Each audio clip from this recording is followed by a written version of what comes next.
Just take out this, let it go inside with stopper only.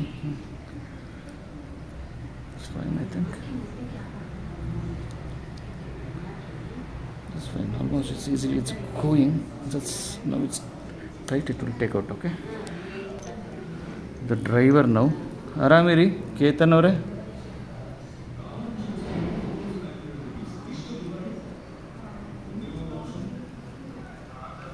ನನ್ನ ಕಡೆ ನೋಡಿ ಮಾ, ಕಣ್ಬಿಡಿ ಮಾ.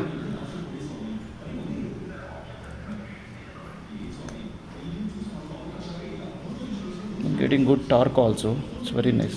This is 23 mm. ಪ್ರೆಷರ್ ಬೀಳ್ತಾ ಇದೆಯಾ ಏನಾದರೂ? ಆರಾಮಿದ್ದೀರಲ್ಲ?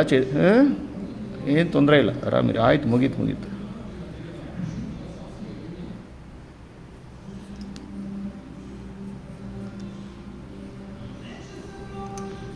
It's done.